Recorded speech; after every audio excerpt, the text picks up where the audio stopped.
Well, you walk into your favorite restaurant and it just feels effortless. Right, like magic almost. Exactly. The host smiles, they know your name, the lighting is perfectly dim, the music is great, and then someone just hands you a plate of incredible food.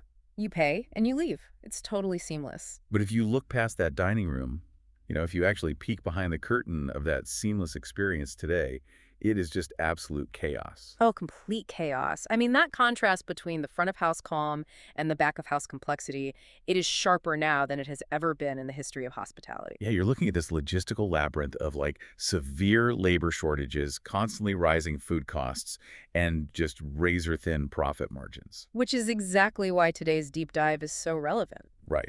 So today, we are looking at this really fascinating stack of notes from Jeff Magoon and the Insurance Intelligence podcast. Right. We're looking at how artificial intelligence, automation, and proactive risk management are stepping into that chaos. We're going entirely behind the scenes of the restaurant of the future. Yeah, the mission for you today, whether you're managing a business or maybe prepping for a meeting on industry trends or honestly just someone who loves dining out, is to understand this shift.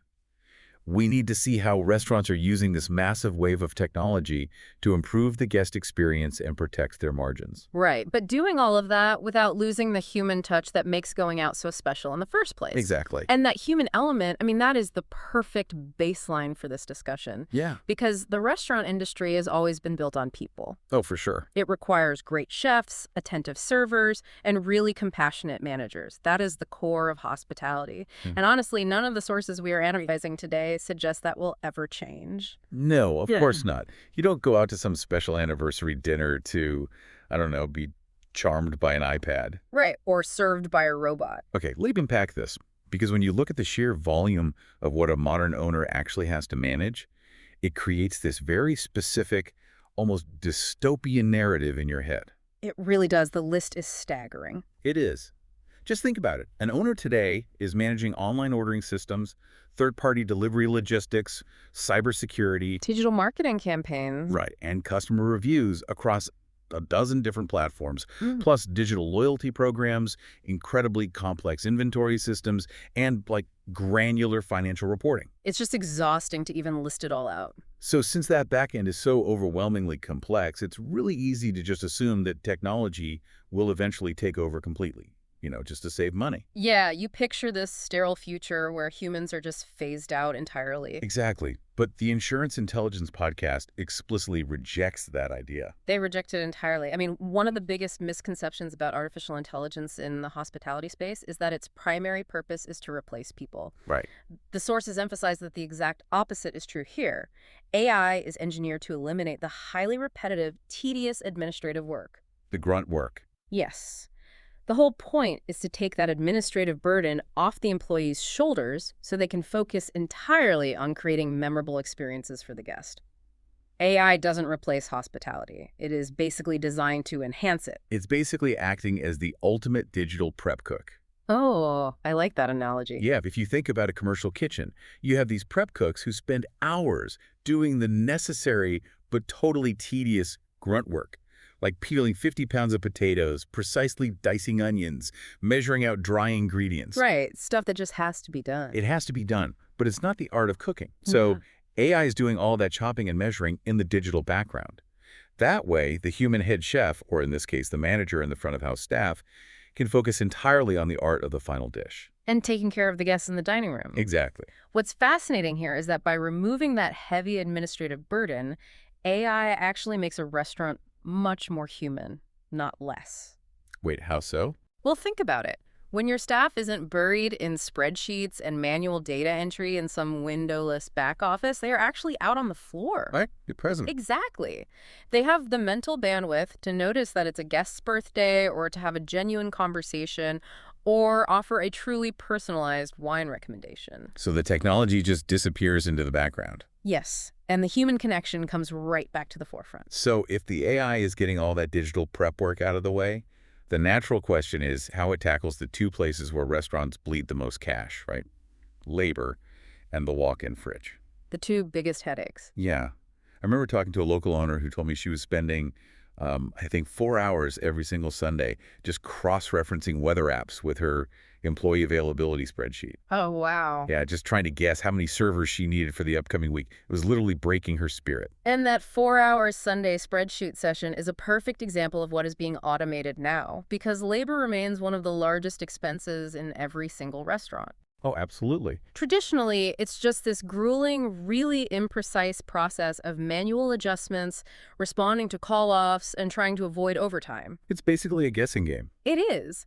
But modern AI platforms transform this by analyzing a staggering array of data points to recommend optimal staffing levels. Okay, what kind of data points? It doesn't just look at historical sales. It analyzes real-time weather forecasts, shifting seasonality, the current book of reservations, local special events, and even anticipated local traffic patterns. Let's break down how that actually works in practice, though, because, I mean, how does the AI weigh a thunderstorm against a Tuesday reservation book? Well, it's all about causal relationships in the data. So the AI knows, based on historical patterns, that a 70% chance of rain on a Tuesday means your patio seating is entirely dead. Right, nobody is sitting outside. Exactly. So that translates to an immediate loss of, say, 40 covers. But it also knows that a local theater is putting on a show down the street. Yeah, which might bring in a slight bump in pre-theater diners, but maybe not enough to offset the total patio loss. So it does the math on all those moving parts. Right. It automatically calculates the exact reduction in labor needed and drops one server and one busser from the recommended schedule for that specific shift. That is incredibly specific. And the sources point out that this level of precision directly leads to lower labor costs and significantly happier employees. Because honestly, no one wants to be standing around an empty dining room making absolutely no tips. Yeah, I definitely see this mathematical appeal there, but I have to push back a little on relying on a cold algorithm for employee scheduling. Okay, how so? Doesn't that sort of strip away human empathy? Like, a machine might look at the data and say, okay, we only need 3 servers tonight. Okay. But what if a human manager knows that 2 of those specific servers work terribly together and just bring the whole team's morale down? That's a fair point. Or, what if an employee is going through a really tough time at home Man. and desperately needs specific daytime shifts just to make ends meet? Can a machine actually account for human nuance? It's an important distinction to make. The AI does not blindly dictate the schedule. It provides a highly informed baseline recommendation. Okay, a baseline. Yeah, it builds the mathematical foundation because the manager didn't have to spend 4 hours figuring out the baseline math of weather patterns and historical sales. They now actually have the time to apply that human empathy. So they can tweak it. Exactly. They look at the optimized schedule and say, okay, the math is solid. We definitely need 3 people, but I'm going to swap Sarah and John because I know Sarah needs to pick up her kid. Okay, I understand the theory there. Buy the manager time so they can actually manage people instead of spreadsheets. Right. But I still wonder if, in practice, a stressed out, exhausted manager just blindly accepts the AI's schedule so they can get home 30 minutes earlier. I mean, it requires a lot of discipline not to just let the machine drive. Oh, it absolutely requires discipline, which is a significant part of the leadership evolution the sources discussed, and we will definitely get to that. Okay, good. But the core advantage remains, right? The tool provides the opportunity for empathy by handling the complex variables that a human brain simply can't process simultaneously. Yeah, that makes sense. Okay, so if the schedule is optimized and we aren't overstaffing, how is the AI optimizing the ingredients? Because food waste is the other silent killer of profit margins. It is a massive problem. I mean, restaurants frequently lose thousands of dollars annually through spoilage or just over-ordering stock to be safe, portion inconsistency, and even theft. It's essentially throwing profit directly into the dumpster. Exactly. And just like with scheduling, AI systems intercept that waste before the food is even ordered through inventory intelligence. Now, here's where it gets really interesting. Because, a human chef looks at a slightly bruised case of tomatoes in the walk-in and throws it out. It's a localized loss. Oh. But how does the AI prevent that case of tomatoes from being there in the first place? Well, the AI connects those disparate data points to predict purchasing needs. So it knows those tomatoes were ordered for a salsa special that historically just doesn't sell well when the temperature drops below 60 degrees. Wow, it factors in the temperature for specific menu items. Yes. It flags the over-ordering trend based on the weather forecast and shifting menu trends, and it just prevents the restaurant from ever buying that extra case on a chilly Tuesday. That is wild. It tells the chef exactly what to order and in what quantities based on a massive analysis of long-term sales, weather, and local events. So the inventory becomes incredibly accurate. And waste decreases dramatically. Yep, and those razor-thin margins finally start to widen a bit. Okay, a perfectly efficient kitchen and an optimized labor force are great for the balance sheet. But honestly, none of that matters if the dining room is completely empty. Very true. And I have to imagine that marketing a restaurant today isn't just, taking out an ad in the local paper or putting a quirky sandwich board out on the sidewalk. Not anymore, no. Right. If I'm an owner today, I'm suddenly expected to be an Instagram influencer, a Yelp crisis manager, a data analyst, and an email copywriter all at once. And that expectation is completely unsustainable for a small business owner. It's impossible. The nature of the competition has fundamentally changed. Restaurants are no longer just competing with the place across the street. They are competing for attention in a highly saturated digital landscape where people are scrolling through 100 different options on their phones. So AI steps in to handle that daily marketing grind. Yes, exactly. It automatically drafts promotional emails. It generates social media content based on the most visually appealing images, designs targeted campaigns, and even personalizes offers for specific guests based on their past dining habits. Okay, but if an artificial intelligence is writing the weekly newsletter emails, drafting the Instagram captions, and responding to a guest's Yelp review, don't we risk losing the authentic, quirky voice of a beloved neighborhood spot? That is definitely the fear. Right, because if I leave this heartfelt review about how much I love the chef's special, and an AI writes back, aren't we just having robots talk to robots at that point? It's a totally valid concern. The implementation of this technology requires a really delicate touch, so it doesn't just sound like a machine spitting out platitudes. Yeah. But to fully understand why restaurants are adopting this so quickly, we have to look at the broader customer experience. Okay.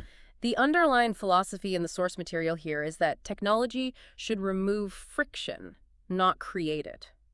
Guests today implicitly expect a high level of digital convenience. They just want it to be easy. Exactly. They want the process of getting the food to be completely effortless. So it's less about the AI writing some poetic Instagram caption and more about just making sure I can book a table without calling and getting put on hold for 10 minutes while the host checks the book. Exactly.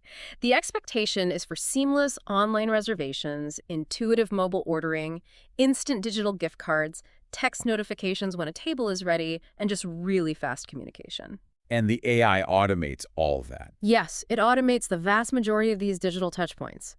It ensures the guest gets what they need instantly. When it's executed correctly, the AI doesn't feel robotic at all. It actually feels hyper-attentive. Because it's always available. Right. It automates the convenience so that by the time you walk through the physical front doors, all the roadblocks to a great meal have already been removed.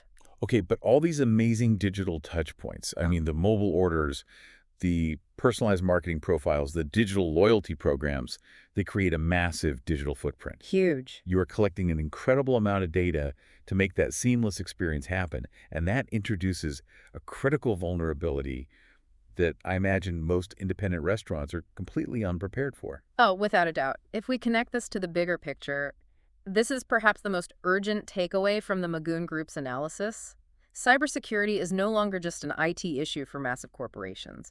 Cybersecurity is now restaurant security. Because they are sitting on an absolute treasure trove of data. I mean, think about it. A neighborhood cafe has thousands of customer credit card numbers, sensitive employee records, including social security numbers, payroll data, and incredibly detailed loyalty account profiles. And cybercriminals know this. They are actively targeting restaurants, from single local locations to multi-state hospitality groups, precisely because restaurants historically have very limited cybersecurity protections compared to, say, the financial or healthcare sectors. Or easy targets. They are soft targets with high-value data. So leaving your reservation data and point-of-sale system unsecured while relying on all this new tech, it's like spending $10,000 on a high-end, state-of-the-art vault to protect your nightly cash deposits, but leaving the digital back door of the restaurant wide open for anyone to just walk right through. That analogy hits the nail on the head. You are completely exposed from the inside out, and Yeah. the consequences of that exposure are just devastating. Because it's not just the wifey going down. No, a cyber attack isn't simply an annoying IT problem where you have to reboot the router. A ransomware attack or a data breach can literally stop a restaurant's operations overnight. Oh, man. If your point of sale system is locked by hackers, you can't take orders, you can't process payments, and the kitchen display screens go entirely dark.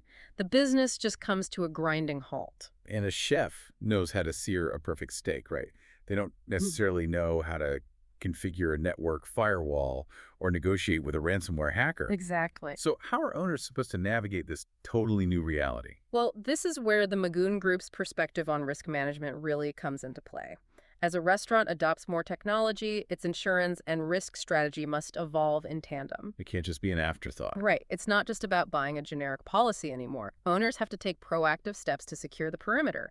They need to enforce strict password policies, ensure software patches are applied immediately, implement employee training on spotting phishing emails, and maintain robust data backup procedures. So the conversation with the insurance broker isn't just about someone slipping on a wet floor in the kitchen anymore. It is fundamentally different. Completely different. The sources lay out very specific questions that owners must ask their insurance providers today to ensure they aren't left exposed. What should they be asking? They need to ask things like, does our cyber liability coverage actually reflect our current digital operations? Right. Are the third-party technology vendors we use, like the reservation platform or the delivery app, properly vetted for security? Because if they get hacked, you get hacked. Exactly.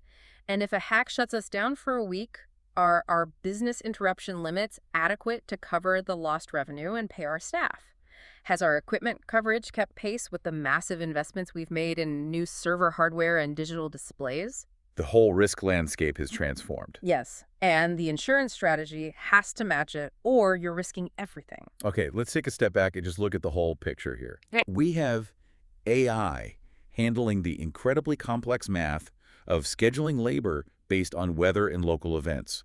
We have systems automatically tracking inventory and predicting food orders to intercept waste before it even happens. Right. We have the marketing engine running smoothly in the background, removing friction for the guest. And we have a robust, modernized insurance and cybersecurity strategy securing the digital perimeter. It's a lot. It is. So if all of that is happening in the background, what does the restaurant owner actually do all day? This raises an important question, and it goes to the very heart of how management is evolving right now. Okay. Because traditionally, owners and general managers spend their days just buried alive in administrative paperwork. They are trapped in the back office doing scheduling, payroll, inventory counts, and filing. Yeah, they're basically highly paid administrators managing a machine, not managing the people. Exactly. But when you use automation to remove those tedious administrative tasks, it creates a vacuum. And that vacuum is a massive opportunity for actual leadership. Because they finally have the time.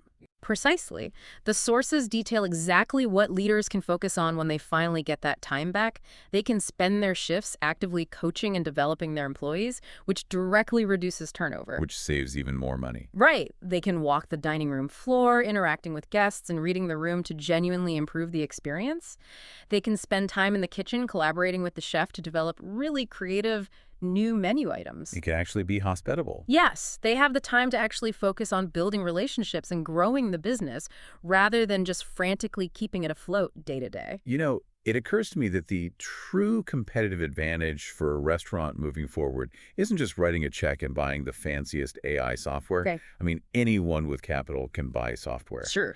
The real advantage is having the operational discipline and the leadership vision to take all that newfound free time the AI gives you and actually use it effectively to be a better host to your guests. Like we said earlier, you have to resist the urge to just go home early and instead step out into the dining room. That is the ultimate synthesis of what the Insurance Intelligence Podcast is arguing here. Yeah.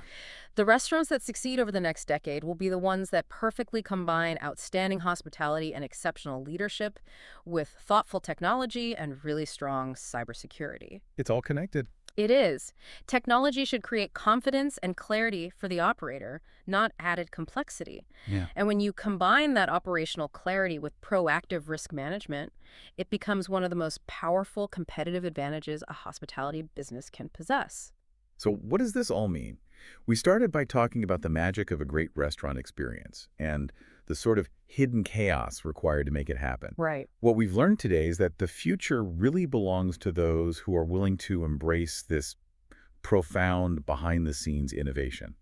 You know, letting algorithms handle the math, the schedules, the inventory, and the digital security. But doing it without ever losing sight of the core philosophy, which is people serving people. Exactly. So if you were managing a team, analyzing industry trends, or honestly just sitting down for a meal this weekend, you are witnessing a massive, historic shift in how hospitality is delivered.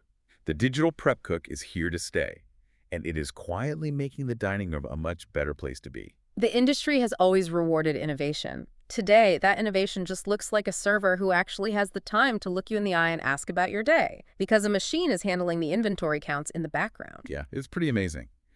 But before we wrap up this deep dive, I want to leave you with one final thought to ponder. We know that AI optimizes for efficiency, right? Hmm. And it makes its recommendations based on massive amounts of data and current trends. Right. But think about this. What happens when every single restaurant in your city is using the exact same AI platforms, analyzing the exact same data to predict the next big food trend? Oh, that's an interesting point. Right. Will it eventually lead to a sort of culinary monoculture where every menu starts to look identical because the algorithm says it's the statistically safest bet? A sea of the exact same appetizers. Exactly. Or will it actually push human chefs to become even more wildly creative and unpredictable, intentionally cooking outside the box just to break the algorithm's mold and stand out? Will the machines make our food boring, or will they force us to be brilliantly weird again? That's a great question. Definitely something to chew on the next time you open a menu and get ready to order.